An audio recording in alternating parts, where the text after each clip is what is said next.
Sunday ശാലോമിലേക്ക് സ്വാഗതം. ഞാൻ Jose John Mallikassery. International criminal court എന്നൊരു സ്ഥാപനമുണ്ട്, ICC. ലോകത്തിലെ 100 രാജ്യങ്ങൾ അംഗമായിട്ടുള്ള ഒരു ക്രിമിനൽ കോടതിയാണത്. ഈ ക്രിമിനൽ കോടതിയിൽ അമേരിക്ക, ഇന്ത്യ, ഇസ്രായേൽ ഒന്നും അംഗങ്ങളല്ല. ഇസ്രായേൽ ഗാസയിൽ മനുഷ്യക്കുരുതി നടത്തുന്നു എന്നതിൻ്റെ പേരിൽ അവർ നെതന്യാഹുവിനെതിരെ കേസെടുത്ത് നെതന്യാഹുവിനെ അറസ്റ്റ് ചെയ്യുവാൻ നെതന്യാഹുവിനെ അറസ്റ്റ് വാറണ്ട് പുറപ്പെടുവിക്കുന്നു. ഇസ്രായേൽ ഇതിനകത്ത് മെമ്പർ കൺട്രി അല്ല. എന്നിട്ട് പോലും ഇദ്ദേഹത്തെ അറസ്റ്റ് ചെയ്ത് കോടതിയുടെ മുൻപിൽ ഹാജരാക്കണം എന്ന് ഇന്റർനാഷണൽ ക്രിമിനൽ കോർട്ട് റൂളിംഗ് പുറപ്പെടുവിക്കുന്നു. അപ്പോൾ അതിൻ്റെ അർത്ഥം ഇതിലുള്ള അംഗരാജ്യങ്ങളിൽ ഏതെങ്കിലും ഒരു രാജ്യത്ത്, മിക്കവാറും യൂറോപ്യൻ രാജ്യങ്ങളൊക്കെ ഇതിൽ അംഗങ്ങളാണ്, ഏതെങ്കിലും രാജ്യത്ത് നെതന്യാഹു വന്നു കഴിഞ്ഞാൽ ആ രാജ്യത്തിന്റെ ചുമതലയാണ് നെതന്യാഹുവിനെ അറസ്റ്റ് ചെയ്ത് ഒരു വിലങ്ങൊക്കെ വെച്ച ഇന്റർനാഷണൽ ക്രിമിനൽ കോടതിയുടെ മുമ്പിൽ കൊണ്ട് നിർത്തി കൊടുക്കുക എന്നുള്ളത്. അപ്പം അതിനിടയിൽ 2-3 മാസം മുന്നേ നെതന്യാഹു ഹംഗറിയിൽ പോയിരുന്നു. ഹംഗറി ക്രിമിനൽ കോർട്ടിലെ ഒരു അംഗമാണ്. അപ്പോൾ ഹംഗറി അദ്ദേഹത്തെ അറസ്റ്റ് ചെയ്യാൻ തയ്യാറായില്ല എന്ന് മാത്രമല്ല, അദ്ദേഹത്തിന് അവിടെ ഒരു റെഡ് കാർപ്പറ്റ് വെൽക്കം ആണ് കൊടുത്തത്. അപ്പം അതിനെതിരെ ഇന്നലെ ഇന്റർനാഷണൽ ക്രിമിനൽ കോടതി മറ്റ് അംഗരാജ്യങ്ങളോട് ഹംഗറിക്കെതിരെ സാങ്ഷൻസ് നടത്തണം എന്ന ഒരു റൂളിംഗ് പുറപ്പെടുവിച്ചിരിക്കുകയാണ്. കോടതിയിൽ അംഗമായ ഹംഗറി ഇത് അനുസരിക്കാത്തത് കൊണ്ട് മറ്റ് അംഗരാജ്യങ്ങൾ ഹംഗറിക്കെതിരെ ഒരു സാങ്ഷൻസ് പുറപ്പെടുവിക്കണം, ഉപരോധം പുറപ്പെടുവിക്കണം എന്ന് പറഞ്ഞുകൊണ്ട് ഒരു റൂളിംഗ് ഇറക്കിയിരിക്കുകയാണ്. നമ്മുടെ മലയാള പത്രങ്ങളൊക്കെ ഇന്ന് റിപ്പോർട്ട് ചെയ്തിട്ടുള്ള കാര്യമാണ്. ഈ ക്രിമിനൽ കോടതി വളരെ പാർഷ്യലായിട്ട് ബിഹേവ് ചെയ്യുന്ന ഒരു കോർട്ടാണ്. ഇപ്പം ഹംഗറി നെതന്യാഹുവിന് വെൽക്കം കൊടുത്ത സമയത്ത് തന്നെ പറഞ്ഞിരുന്നു, ഞങ്ങൾ ഈ കോടതിയിൽ നിന്ന് ഒഴിവാവുകയാണ്, ഈ സാധനത്തോട് ഞങ്ങൾക്ക് ബഹുമാനമില്ല എന്നവർ പറഞ്ഞിരുന്നു. ഇനിയിപ്പോൾ ഈ ഒരു സംഗതികൾ വന്നതോട് കൂടിയിട്ട് ഒരു രാജ്യവും ഹംഗറിക്കെതിരെ ഇതിന്റെ പേരിൽ സാങ്ഷൻ പുറപ്പെടുവിക്കാൻ പോകുന്നില്ല നമുക്കറിയാം. അപ്പോൾ ഇന്റർനാഷണൽ ക്രിമിനൽ കോടതിയുടെ ഭാവി തന്നെ ത്രാസിലായ ഒരു ഉത്തരവാണ് ഇത് എന്ന് വേണം വിചാരിക്കാൻ. കാരണം ആരും അനുസരിക്കാത്ത, ആരും അംഗീകരിക്കാത്ത ഒരു കോമഡി സ്ഥാപനമായി അത് സ്വയം അധപ്പതിച്ചു എന്ന് വേണം വിചാരിക്കാൻ. ഒന്നാമത് അതിൽ അംഗരാജ്യമല്ലാത്ത നെതന്യാഹുവിനെതിരെ കേസെടുക്കുക വഴി തന്നെ, നമ്മളുടെ ജൂറിസ്ഡിക്ഷന് പുറത്തുള്ള ഒരു സാധനത്തെ കുറിച്ച് നമുക്ക് കേസെടുക്കാൻ കാര്യമില്ല. അപ്പൊ കേസെടുക്കുക വഴി തന്നെ അത് സ്വയം പരിഹാസപാത്രമായി. നേരെ മറിച്ച് ഈ ഇന്റർനാഷണൽ ക്രിമിനൽ കോടതിയിൽ അംഗമായിട്ടുള്ള ഈ റഷ്യ അടക്കമുള്ള രാജ്യങ്ങൾ, റഷ്യ ഉക്രൈനിൽ കടന്നു കയറിയത് തികച്ചും നിയമവിരുദ്ധമായ കാര്യമാണ്. അങ്ങനെ കടന്നു കയറുക മാത്രമല്ല, ഇപ്പൊ ഏകദേശം 8-നും 12 ലക്ഷത്തിനിടയ്ക്ക് ആളുകൾ ഇതിനകത്ത് കൊല്ലപ്പെട്ടിട്ടുണ്ട്. ഇത് ഇന്റർനാഷണൽ ക്രിമിനൽ കോടതിയുടെ കണ്ണിൽ പെട്ടിട്ടേ ഇല്ല. റഷ്യ കടന്നു കയറി തുടങ്ങി വെച്ച ഈ യുദ്ധത്തിന്റെ പേരിൽ പുടിനെതിരെ അറസ്റ്റ് വാറണ്ട് പുറപ്പെടുവിക്കാൻ ഇന്റർനാഷണൽ ക്രിമിനൽ കോടതിക്ക് താല്പര്യമില്ല, അല്ലെങ്കിൽ ധൈര്യമില്ല. ഇറാനിൽ ഒരു പെൺകുട്ടി തലമുടി പുറത്ത് കാണിച്ചു എന്ന് പറഞ്ഞ് മത പോലീസ് അതിനെ തല്ലിക്കൊല്ലുകയും അതിനെതിരെ വലിയ പ്രക്ഷോഭം ഉണ്ടാകുകയും അതിനകത്ത് ആയിരക്കണക്കിന് ആളുകളെ ഇറാൻ ഭരണകൂടം തല്ലിക്കൊല്ലുകയും ചെയ്തിട്ടും ഇന്റർനാഷണൽ ക്രിമിനൽ കോടതിക്ക് പ്രശ്നമൊന്നുമില്ല. അസാദ് റെജിമിന്റെ കാലത്ത് സിറിയയിൽ 5-നും 7-നും ഇടയ്ക്ക് ലക്ഷങ്ങൾ മനുഷ്യരാണ്, സ്വന്തം നാട്ടുകാരാണ് ഭരണകൂട ഭീകരതയിൽ കൊല്ലപ്പെട്ടത്. ഇന്റർനാഷണൽ ക്രിമിനൽ കോടതിക്ക് പ്രശ്നമില്ല. യമനിൽ ഈ കാലഘട്ടത്തിൽ തന്നെ ഏകദേശം 8 ലക്ഷത്തോളം ആളുകൾ ഹൂതികളുടെ വിക്രിയയുടെ ഫലമായി കൊല്ലപ്പെട്ടു. ഇന്റർനാഷണൽ ക്രിമിനൽ കോടതിക്ക് പ്രശ്നമില്ല. അഫ്ഗാനിസ്ഥാനിൽ തീവ്രവാദികൾ ചെയ്യുന്ന പ്രവർത്തനങ്ങൾ എത്രയോ ലക്ഷക്കണക്കിന് ആളുകൾ കൊല്ലപ്പെട്ടു. ഇന്റർനാഷണൽ ക്രിമിനൽ കോടതിക്ക് പ്രശ്നമില്ല. പാകിസ്ഥാൻ ആവട്ടെ, അവരുടെ ബലൂചിസ്ഥാനും ഹൈബർ പസ്തൂൻ ഏരിയയിലും സ്വന്തം നാട്ടുകാരെ തല്ലിക്കൊല്ലുന്നതിന് ഇന്റർനാഷണൽ ക്രിമിനൽ കോടതിക്ക് പ്രശ്നമില്ല. ബംഗ്ലാദേശില് അവിടുത്തെ ഗവൺമെന്റ് ഹിന്ദുക്കളെ തല്ലിക്കൊല്ലുന്നതിൽ ഇന്റർനാഷണൽ ക്രിമിനൽ കോടതിക്ക് പ്രശ്നമില്ല. നൈജീരിയ, സുഡാൻ, കെനിയ, മൊസാംബിക് മുതലായ രാജ്യങ്ങളിൽ ക്രിസ്ത്യാനികളെ ഇസ്ലാമിക തീവ്രവാദികളെ തല്ലിക്കൊല്ലുന്നതിലും വെട്ടിക്കൊല്ലുന്നതിലും അറുത്തുകൊല്ലുന്നതിലും ഇന്റർനാഷണൽ ക്രിമിനൽ കോടതിക്ക് യാതൊരു പ്രശ്നമില്ല. അവരാ പ്രശ്നം കാണുന്നത് സ്വന്തം നാട്ടിൽ കടന്നു കയറിയ ഭീകരരെ പിടികൂടാൻ ഗാസയിലേക്ക് കടന്നുപോയ നെതന്യാഹുവിനെ പിടിച്ച് ശിക്ഷിക്കുക എന്നുള്ളതാണ് അവരുടെ ആവശ്യം. അതായത് ഗാസയിലെ ഭീകരന്മാര് നിരന്തരമായി ഇസ്രായേൽ കിടന്ന് അവിടുത്തെ ആളുകളെ കൊന്നോട്ടെ, തിരിച്ച ഇസ്രായേൽ ഒന്നും ചെയ്യാൻ പാടില്ല എന്നാണ് ഇന്റർനാഷണൽ ക്രിമിനൽ കോടതിയുടെ ഒരു കാഴ്ചപ്പാട് എന്ന് വേണം വിചാരിക്കാൻ. അതിനിടയിലൂടെ ഹാമാസിനെ ട്രംപ് ഏകദേശം കൈയൊഴിഞ്ഞ ലക്ഷണമാണ്. ഇത്രയും കാലം അദ്ദേഹത്തിന്റെ വിറ്റ്കോഫിനെയൊക്കെ അയച്ച് ഹാമാസിനെ എങ്ങനെയെങ്കിലും ഒന്നും നെഗോസിയേഷൻ ടേബിളിൽ കൊണ്ടുവന്ന് ഒരു നെഗോഷിയേറ്റഡ് സെറ്റിൽമെന്റിൽ എത്തിക്കാൻ പറ്റുമെന്നൊക്കെ ശ്രമിച്ചു. പക്ഷേ ഇന്നലെ അദ്ദേഹം പ്രഖ്യാപിച്ചു, ഇല്ല, ഇവർ മരിക്കാൻ തന്നെ തീരുമാനിച്ചിറങ്ങിയവരാണ്, അവർ സ്വയം ചത്തയടങ്ങും, അതുകൊണ്ട് ഇനി അവരോട് നെഗോസിയേഷൻ നടത്തിയിട്ട് കാര്യമില്ല എന്നാണ് അദ്ദേഹം പറയുന്നത്. കാരണം ഇത്രേ ഉള്ളൂ, അവർ ബന്ദികളെ വിട്ടുകൊടുക്കാൻ തയ്യാറല്ല.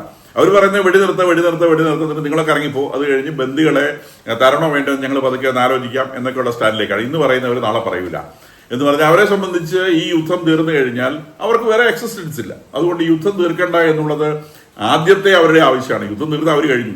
അപ്പോൾ അവരെ സംബന്ധിച്ച് യുദ്ധമുണ്ടെങ്കിൽ അവർക്ക് റിലവൻസ് ഉള്ളൂ.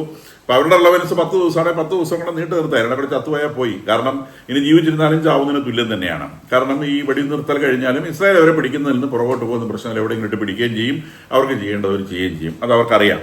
അതുകൊണ്ട് അവർ നെഗോസിയേഷൻ ടേബിളിൽ വഴുക്കി കളിക്കുകയാണ്. നെഗോസിയേറ്റഡ് സെറ്റിൽമെന്റിലേക്ക് എത്താൻ സാധിക്കുന്നില്ല.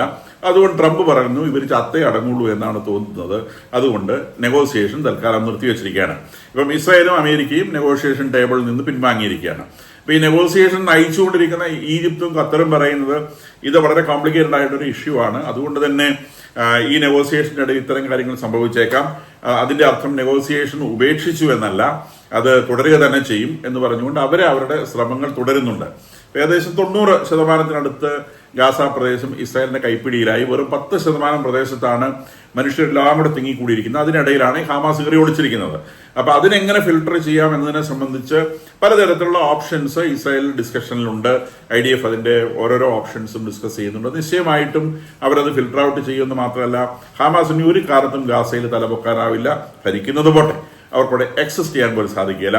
ഇസ്രായേൽ എന്നും പറയുന്നത് we can provide U A safe, പുറത്തേക്ക് പോകാനുള്ള ഒരു സേഫ് ഡോർ തരാം, നിങ്ങൾ പുറത്തേക്ക് പോയിക്കോളൂ, അതിനുള്ള ഒരു സേഫ് വാതിൽ തരാം, കൊല്ലുന്നില്ല, വേണം രക്ഷപ്പെട്ടു പോയിക്കോളൂ, അല്ലെങ്കിൽ ഞങ്ങൾ പിടിച്ചു കൊല്ലും എന്നുള്ളതാണ് അവരുടെ നിലപാട്.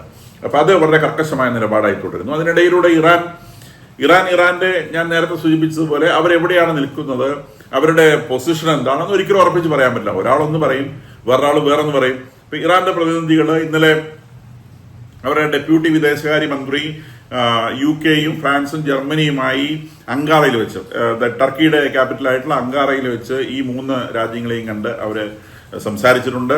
അപ്പൊ അവർ പറയുന്നത് പ്രധാനമായിട്ടും അവരുടെ ന്യൂക്ലിയർ പരിപാടി അവര് വെപ്പൺ ഗ്രേഡിലേക്ക് അല്ല എന്നൊക്കെ ആയിരിക്കും അവർ പറയുന്നത്. എന്താണ് ഈ സംസാരത്തിന്റെ കോർ ഇഷ്യൂ എന്നുള്ളത് പുറത്തു വന്നിട്ടില്ല.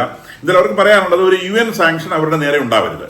അപ്പൊ യൂറോപ്യൻ രാജ്യങ്ങൾ പറഞ്ഞത് ഇവര് ന്യൂക്ലിയർ പ്രോഗ്രാം 100% നിർത്തിവെച്ചില്ലെങ്കിൽ ഇവർക്കെതിരെ UN സാങ്ഷൻ ഉണ്ടാവുമെന്നാണ്. അപ്പൊ ആ UN സാങ്ഷൻ ഉണ്ടാവാതിരിക്കാൻ വേണ്ടി, UN സാങ്ഷൻ വന്നു കഴിഞ്ഞാൽ പിന്നെ അവരെ കൊണ്ടൊന്നും ചെയ്യാൻ പറ്റില്ല.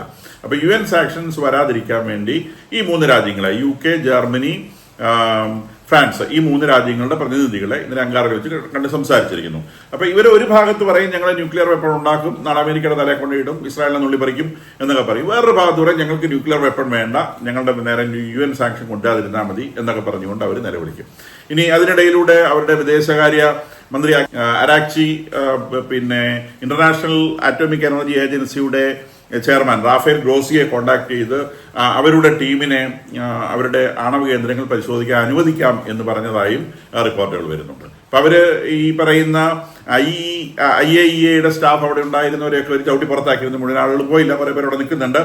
എന്നാലും ഒരു 12ഓളം ആളുകൾ അർമേനിയ വഴി പോയ കാര്യമൊക്കെ നമ്മളിവിടെ ഡിസ്കസ് ചെയ്ത വിഷയമാണ്. അപ്പൊ ഇനിയും ആളുകളുണ്ട്. അപ്പൊ അദ്ദേഹം ഇപ്പം അവർ പറയുന്നത് അവര് പിന്നെ ഇന്റർനാഷണൽ ആറ്റോമിക് എനർജി ഏജൻസിയുടെ ആളുകൾക്ക് വേണമെങ്കിൽ അവിടെ പരിശോധിക്കാം. അവര് പീസ് പർപ്പസിന് വേണ്ടി മാത്രമുള്ള എൻറിച്ച്മെന്റ് ആണ് നടത്തുന്നത്.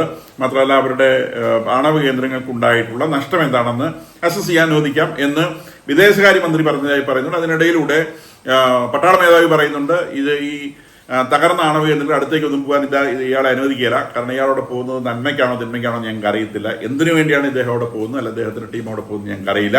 അത് അടുപ്പിക്കില്ല എന്ന് പറയുന്നു. അതായത് ഇറാനിൽ നിന്ന് വരുന്ന ഈ സ്റ്റേറ്റ്മെന്റുകളെല്ലാം കോൺഫ്ലിക്റ്റ് സ്റ്റേറ്റ്മെന്റുകളാണ്. അപ്പൊ അതിന്റെ റീസൺ അവർക്കൊരു ധാരണയില്ല എന്നുള്ളതാണ്. അപ്പൊ ഇതില് ഖമനേയി ജീവിച്ചിരിക്കുന്നുണ്ടോ, അയാൾക്ക് ഭരണത്തിന് മേലെ പിടിയുണ്ടോ എന്നുള്ളതാണ് ഒന്നാമത്തെ വിഷയം. മോസ്റ്റ് പ്രോബബ്ലി അയാളുടെ ഭരണത്തിന് മേലുള്ള പിടി പോയിട്ടുണ്ട് എന്ന് വേണം വിചാരിക്കാം. ജീവിച്ചിരിക്കുന്നുണ്ടെങ്കിൽ തന്നെ ഏതൊരു കോമ സ്റ്റേജിലായിരിക്കണം. അയാൾക്ക് നിർദ്ദേശങ്ങൾ നൽകാൻ കഴിയുന്നുണ്ടാവില്ല.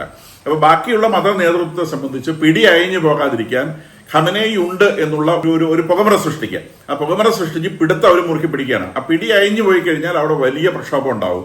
കാരണം ആ പുകയുന്ന അഗ്നിപർവ്വതം എന്നാണ് ഇറാനെ കുറിച്ച് ആളുകൾ വിശേഷിപ്പിക്കുന്നത്. ഏത് നിമിഷം അത് പൊട്ടിത്തെറിക്കുക എന്ന് പറഞ്ഞാൽ അവിടെ വലിയൊരു ബഹുജന പ്രക്ഷോഭം ഉണ്ടാകും. ബഹുജന പ്രക്ഷോഭം ഉണ്ടായി കഴിഞ്ഞാൽ ഈ മത നേതൃത്വം അപ്പം തന്നെ അടിഞ്ഞു പൊളിഞ്ഞു വീഴുകയും അവിടെ ഭരണമാറ്റം സംഭവിക്കുകയും ചെയ്യും. അപ്പൊ അതിന്റെ ലക്ഷണങ്ങളാണ് ഈ കാണുന്നതെന്ന് വേണം വിചാരിക്കാൻ. കാരണം ഇവരുടെ ഈ പ്രസ്താവനകളിലുള്ള ഇൻകൺസിസ്റ്റൻസി കാണിക്കുന്നത് അവിടെ തീരുമാനമെടുക്കാൻ ശേഷിയുള്ളൊരു നേതൃത്വം ഇല്ല എന്നുള്ളത് തന്നെയാണ്. അഥവാ ഖമനേയി ചത്തുപോവുകയോ അല്ലെങ്കിൽ ചത്തതിനൊക്കുമേ ജീവിച്ചിരിക്കലും എന്നുള്ള അവസ്ഥയിലേക്ക് എത്തുകയോ ചെയ്തിട്ടുണ്ട് എന്ന് വേണം വിചാരിക്കാൻ.